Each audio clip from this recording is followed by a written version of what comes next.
Shalom, selamat sore kaum perempuan yang dikasihi oleh Tuhan kita Yesus Kristus. Kembali lagi kita bersama-sama pada saat ini untuk belajar merenungkan firman Tuhan. Tapi sebelum itu, marilah kita siapkan hati dan pikiran kita, mohon pertolongan dari Tuhan agar kita dapat bersama-sama belajar dan merenungkannya dan menjadi pedoman kita dalam kehidupan kita hari lepas hari. Mari kita bersatu di dalam doa.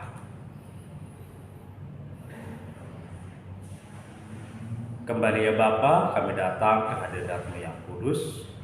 Dengan segala kerendahan hati kami Bapa, kami memohon urapan-Mu. Kau bukakan hati, jiwa dan pikiran kami, di mana pada saat ini kami ingin bersama-sama belajar sebagian dari firman-Mu. Berbicaralah atas kami Tuhan, berbicaralah kepada kami pribadi lepas pribadi. Dan hamba memohon urapi hamba-Mu yang akan menyampaikan firman-Mu, dan biarlah apa yang keluar dari mulut hamba-Mu ini boleh menjadi berkat bagi sesama, dan semuanya itu berdasarkan hikmat daripada Engkau, dan semuanya berasal daripada Engkau Bapa. Di dalam nama Anak-Mu Tuhan kami Yesus Kristus, kami berdoa dan mengucap syukur. Haleluya. Amin. Ya, kaum perempuan dikasihi Tuhan, mari kita membuka Alkitab kita yang terambil dari Amsal pasal yang ketiga, ayat yang ke-27 sampai dengan yang ke-28. Saya akan membacakan untuk kita semua.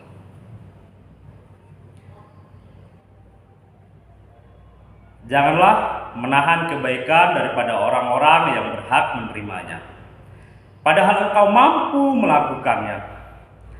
Janganlah engkau berkata kepada sesamamu, pergilah dan kembalilah, besok akan kuberi, sedangkan yang diminta ada padamu. Sedemikian jauh pembacaan firman Tuhan. Berbahagialah setiap orang yang membaca dan merenungkan firman Tuhan dan melakukannya dalam kehidupannya hari lepas hari. Haleluya. Amin. Kaum perempuan yang dikasihi Tuhan, saya harapkan kita merasakan sukacita yang melimpah sampai dengan pada saat ini. Dan saya berharap juga kita bersama-sama selalu bersyukur atas apa yang kita alami.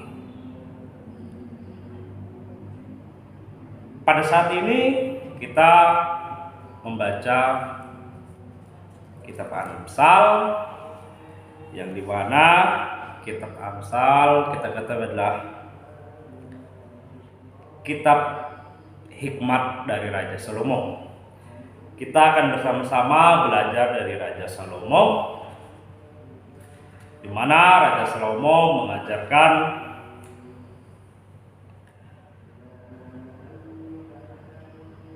melalui buah karyanya, yaitu tentang hikmat-hikmat berbuat baik terhadap sesama dan kepada Allah. Kitab Amsal adalah kitab yang berkumpulan dari kitab hikmat, atau adalah ucapan-ucapan bijak. Sama seperti Kidung Agung dan kitab Pengkhotbah. Dan kitab ini menjadi bagian dari kitab hikmat itu tersendiri. Kitab Amsal bertujuan agar orang-orang pada saat itu dapat mengetahui makna dan menerima didikan, pengetahuan, serta kebijaksanaan.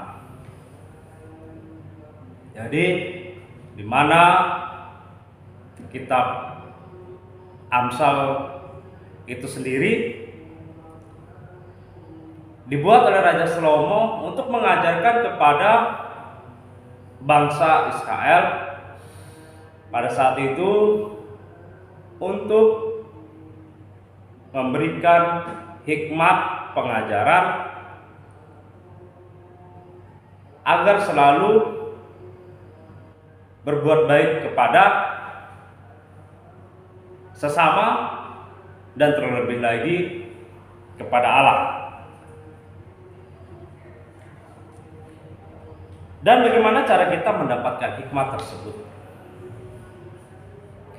Untuk mendapatkan hikmat tersebut, seseorang atau kita harus menghormati dan menaati sumber hikmat tersebut. Di mana kita tahu bahwa sumber hikmat itu adalah Allah itu sendiri. Sebab sejatinya hikmat merupakan anugerah yang berasal dari Allah. Jadi hikmat itu adalah Allah itu sendiri. Dan Allah telah memberikan anugerahnya terhadap kita agar kita mempunyai hikmat. Isi kitab Amsal memberikan gambaran tentang pengajaran dan petunjuk praktis dalam kehidupan, lingkup keluarga, bermasyarakat, pendidikan, dan lingkup istana pada saat itu.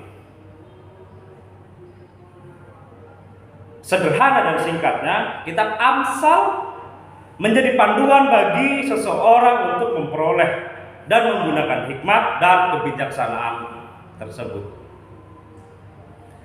Jadi pada saat itu kitab Amsal menjadi panduan bagi bangsa Israel untuk melakukan hikmat tersebut. Dan bagi mereka yang berhikmat dan bijaksana akan memahami betapa pentingnya memperlakukan sesama secara jujur dan adil. Bahkan dapat menunjukkan keprihatinan yang sangat mendalam terhadap orang atau sesama yang membutuhkan. Jadi orang-orang yang berhikmat mempunyai simpati terhadap sesama yang mendorong mereka pada saat itu untuk melakukan sebuah kebaikan, untuk menolong sesama mereka tersebut agar sesama mereka tidak selalu mengalami kesusahan. Di mana pada ayat ke-27 disampaikan larangan untuk menahan kebaikan. Sebab kebaikan wajib dilakukan karena dua pertimbangan.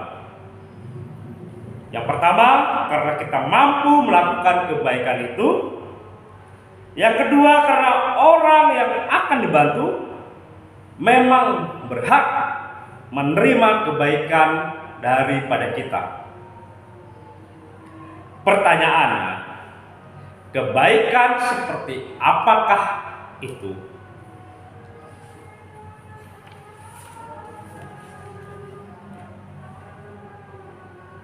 Jadi kita harus memberikan kepada semua orang yang layak menerima kebaikan daripada kita. Di mana kebaikan yang kita berikan itu harus memiliki arti yang berharga, membawa kesejahteraan dan kebahagiaan bagi yang menerimanya.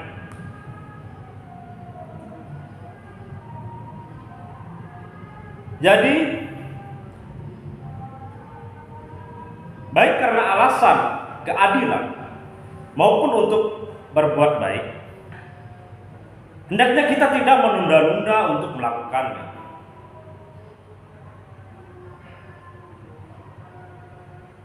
Sebab jika kita menunda-nunda untuk melakukannya, itu akan berdampak besar terhadap kehidupan kita pribadi.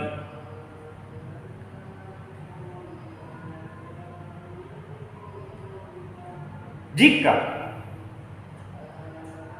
kita berpikiran untuk tidak membantu sesama,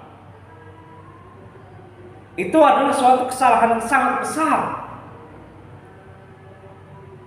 Kesalahan sangat besar jika kita tidak melakukan yang adil dan tidak memperlihatkan belas kasihan dalam kelimpahan kita.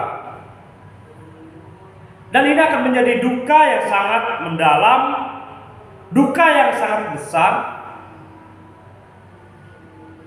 jika itu terjadi pada kita, yaitu jika Allah tidak melakukan kebaikan terhadap kita. Bukan supaya penghiburan dan kenyamanan hidup kita menjadi terbatas, tetapi karena kita tidak memberikan kepada orang lain apa yang menjadi hak mereka. Janganlah menahan di sini menyiratkan bahwa kita dipanggil dan diharapkan supaya janganlah kita tidak mengulurkan tangan dan pintu hati kita menjadi tertutup.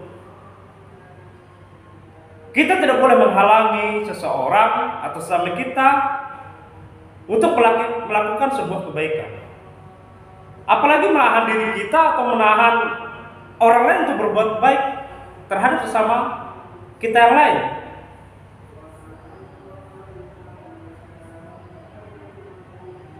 Jadi kita sebagai seseorang yang sudah menikmati hikmat dan anugerah Allah, kita harus menyalurkan hikmat kita melalui kebaikan-kebaikan yang kita lakukan terhadap sesama kita, terutama terhadap sesama kita yang meminta pertolongan kepada kita dan sesama kita yang sedang dalam kesusahan.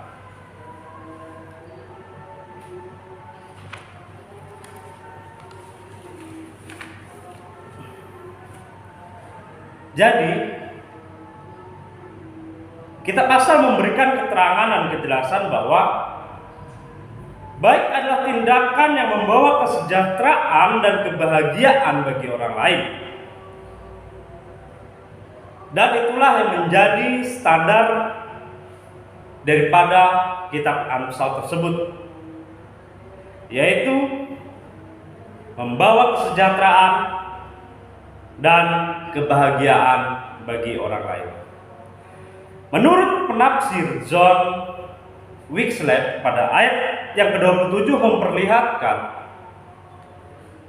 perintah dan bentuk kasih kepada sesama manusia. Dia juga menjelaskan bahwa kebaikan adalah tindakan yang memperlakukan sesama kita secara jujur dan adil,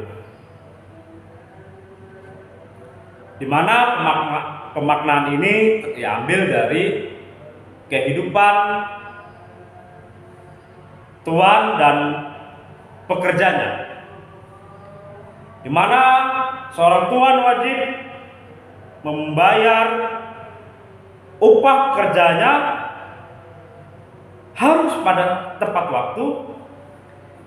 Maka apapun pemaknaan dan penafsiran, kita dapat sepakat bahwa sebagai manusia yang diciptakan oleh Allah dengan begitu baiknya, dengan begitu sempurnanya, kita dipanggil untuk menyatakan kebaikan kepada sesama kita. Sejenak kita akan bergeser ke dunia ilmiah, di mana menurut teori biologi maupun teori ekonomi, sikap egois menjadi sifat dasar manusia.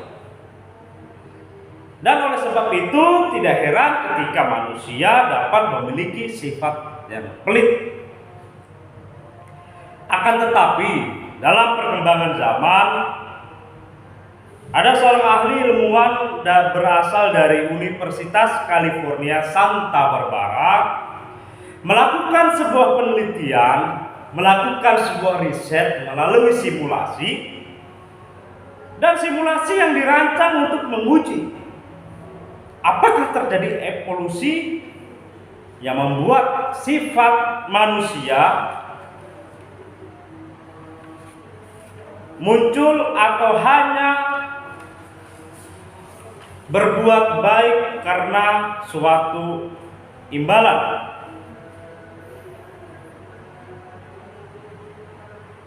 Dan data juga fakta sangat mengejutkan. Seseorang yang berbuat baik ternyata tidak selalu bergantung pada suatu imbalan.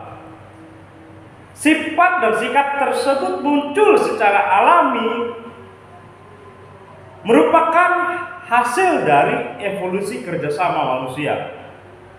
Dan penelitian ilmiah ini dapat menjadi motivasi bagi kita bahwa kemurahan hati sesungguhnya merupakan sifat alami manusia. Dan pada ayat yang ke-8 dikatakan, seseorang yang menyuruh sesamanya untuk datang di hari esok, dia berjanji akan memberi apa yang diminta oleh sesamanya tersebut. Padahal apabila saat itu ada padanya apa yang diminta dari sesamanya tersebut, seharusnya kita saat itu juga memberikan apa yang diminta oleh sesama kita tersebut.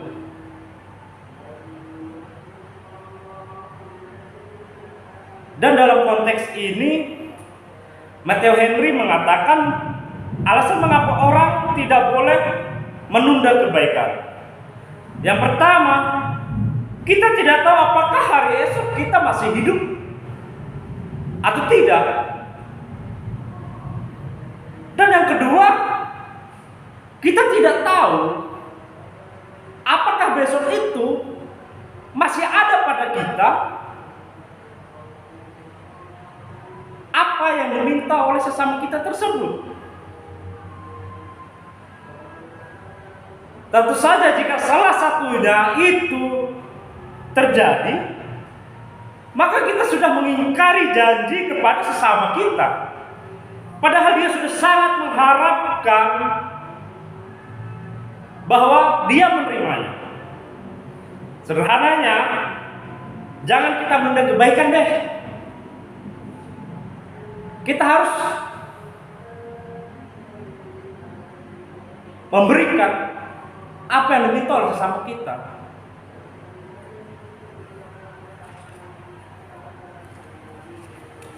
Kita jangan juga seperti seorang pemberi terhadap pengemis dengan berlagak mempertontonkan kuasa atas mereka. Dan janganlah kita mencari-cari alasan untuk menghindar dari kewajiban yang harus kita lakukan. Dan janganlah kita senang membiarkan sesama kita terus-menerus dalam keadaan kesakitan atau kesesakan. Kita harus melakukan kebaikan terhadap sesama kita yang berhak menerimanya dengan hati yang siap dan riang gembira. Sebab dimana dikatakan hati yang riang adalah obat yang manjur. Berdasarkan hati nurani kita terhadap Allah, terhadap Tuhan dan pemilik sang kebaikan itu sendiri, marilah kita melakukan kewajiban kita untuk selalu melakukan kebaikan, untuk mencerminkan bahwa Allah memberikan hikmat kepada kita,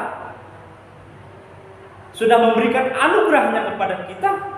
Kita harus menyalurkan hikmat tersebut agar kita mendapatkan hikmat yang lebih dan lebih lagi, untuk kita mendapatkan suatu kebijaksanaan, suatu keberhasilan yang Allah tetapkan bagi kita.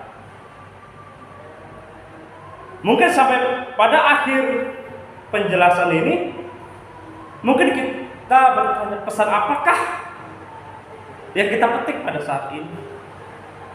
Pesan apakah yang terdapat dalam perenungan kita pada saat ini? Jadi ketika kita memiliki sifat kikir, maka ingat bahwa secara alkitabiah pun maupun ilmiah, kita adalah manusia yang diciptakan atas dasar kebaikan Allah dan atas dasar kebaikan itu sendiri. Kebaikan merupakan sikap asli manusia, sikap atau sifat alami manusia. Maka kita harus hidup sebagai manusia yang berpikiran, perkataan, dan tindakan yang dapat membawa kesejahteraan dan kebahagiaan bagi sesama kita manusia. Walaupun kita terbatas dan tidak dapat mensejahterakan atau membahagiakan semua orang, setidaknya kita mau belajar dan berusaha untuk menyatakan kebaikan dimanapun kita berada, kapanpun dan dimanapun, kepada siapapun. Kita harus melakukan kebaikan. Dengan demikian kita menghidupkan esensi seorang manusia ciptaan Allah yang bersumber dari hikmat kebaikan itu sendiri. Jadi untuk kaum perempuan sekalian, di tengah kalangan masyarakat, kita mungkin pernah atau sering mendengar bahwa laki-laki lebih sering memakai logika, sedangkan perempuan memakai perasaan. Kaum perempuan lebih cenderung tidak tega dibandingkan kaum laki-laki. Tidak tega ketika melihat sesamanya dalam keadaan sedih. Tidak tega ketika melihat sesamanya dalam keadaan susah. Tidak tega untuk tidak menolong sesamanya ketika sesamanya membutuhkan. Itulah perempuan, selalu mengedepankan perasaan. Dan menurut seorang dosen Universitas Venezuela, otak perempuan lebih bisa mengaitkan keadaan sosial, sehingga perempuan lebih sering mengandalkan perasaan terhadap situasi di sekitarnya. Perempuan lebih mengandalkan perasaan. Jadi kaum perempuan yang ada di GKP Jemaat Sadang, marilah kita peka, kita buka perasaan peka kita terhadap sesama kita, untuk kita terus berbuat kebaikan yang mendatangkan kesejahteraan dan kebahagiaan bagi sesama kita, agar kita bisa menjadi berkat bagi sesama, agar berkat Tuhan tercurah kepada sesama kita melalui kita. Dan jika memang perasaan peka merupakan kelebihan daripada kaum perempuan,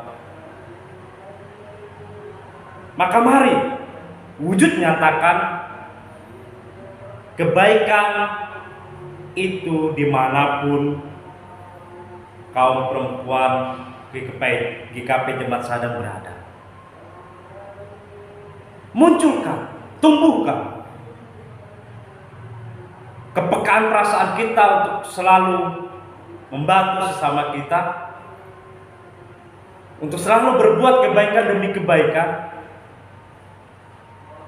yang akhirnya mendatangkan kebahagiaan, kesukacitaan, kesejahteraan bagi sesama kita.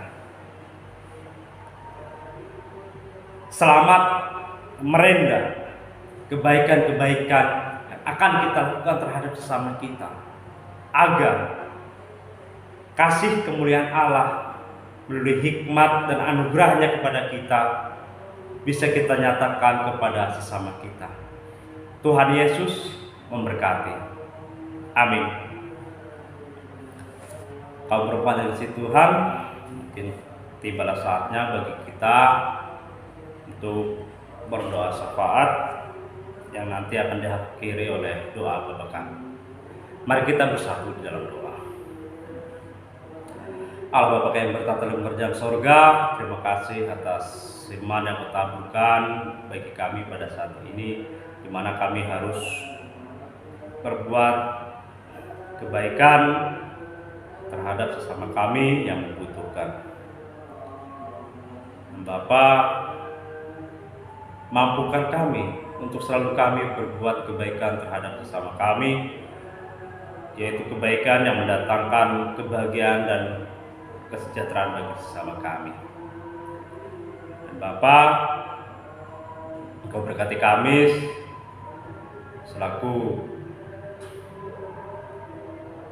jemaat-Mu, terutama khususnya Komisi Kaum Perempuan IKP Jemaat Sadang, agar menumbuhkan kepekaan untuk melakukan sebuah kebaikan demi kebaikan yang mendatangkan kesejahteraan bagi sesama. Kau berkati komisi-komisi pelayanan perempuan, Kau berkati, Kau berikan hikmat bagi mereka, agar kami dapat mewujud nyatakan kebaikan-Mu Bapa. Kami berdoa untuk gereja-Mu IKP Jemaat Sadang, khususnya Bapak Gembala kami Pendeta Andres Suhana. Kau berkati beliau agar terus dapat membimbing kami, mengarahkan kami agar selalu berada dalam jalan-Mu Bapa. Kau berkati kami pribadi lepas pribadi Bapa. Bapak, kami berdoa untuk bangsa dan negara kami. Kau berkati di mana kami sedang menghadapi pencobaan dan pencobaan, khususnya COVID-19 yang terus bermutasi. Kami mohon Bapa, Engkau timbulkan dalam hati kami untuk selalu taat dan patuh terhadap anjuran-anjuran pemerintah, agar kami selalu menggunakan protokol kesehatan, agar kami bisa terhindar dari virus tersebut Bapa. Kami juga berdoa bagi pemerintah daerah, khususnya di mana tempat kami berada, dan biarlah kami bisa selalu bersinergitas bersama-sama jalan dalam suatu masyarakat yang mewujudkan kedamaian di tempat kami berada. Dan Bapak, kami berdoa untuk rekan-rekan kami yang sakit. Kau berkati, Kau jamah mereka, Kau berkati makanan, minuman, dan obat-obatan yang mereka makan, dan perawat yang merawat mereka, sehingga mereka dapat merasakan penyertaan-Mu dan mendapatkan kesembuhan daripada Engkau. Kami berdoa bagi rekan-rekan kami yang berulang tahun. Kau berkati mereka agar mereka terus bertumbuh dan berkembang menjadi dewasa di dalam karya-Mu Bapa. Dan Bapa, setiap sesama kami yang dalam pencobaan Bapa, kami mohon Kau kuatkan mereka, Kau tabahkan mereka, Kau berikan mereka jalan keluar sehingga mereka mampu mengatasinya Bapa. Terpujilah nama Bapa. Inilah doa dan permohonan kami Bapa, yang kami serahkan di dalam nama anak-Mu Tuhan kami Yesus Kristus, dan kami lengkapkan seperti doa yang diajarkan kepada kami demikian. Bapa kami yang ada di sorga, dikuduskanlah nama-Mu, datanglah kerajaan-Mu, jadilah kehendak-Mu di bumi seperti di sorga. Berikanlah kami pada hari ini makan kami yang secukupnya, dan ampunilah kami akan kesalahan kami, seperti kami juga mengampuni orang yang bersalah kepada kami.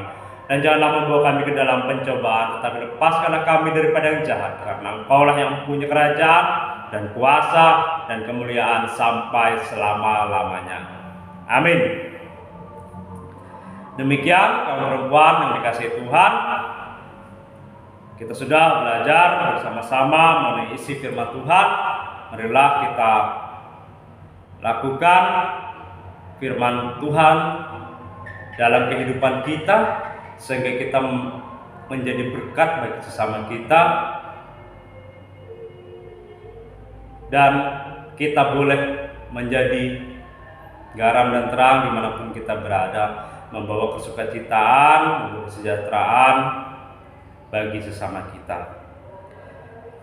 Bagi Komisi Perempuan yang ingin memberikan persembahan dapat dihimpun kepada anggota komisinya ataupun kepada majelis panatua yang ada di sektor masing-masing, atau dapat diberikan pada saat kebaktian minggu dengan memasukkan ke dalam amplop dan bertuliskan Komisi Pelayanan Perempuan.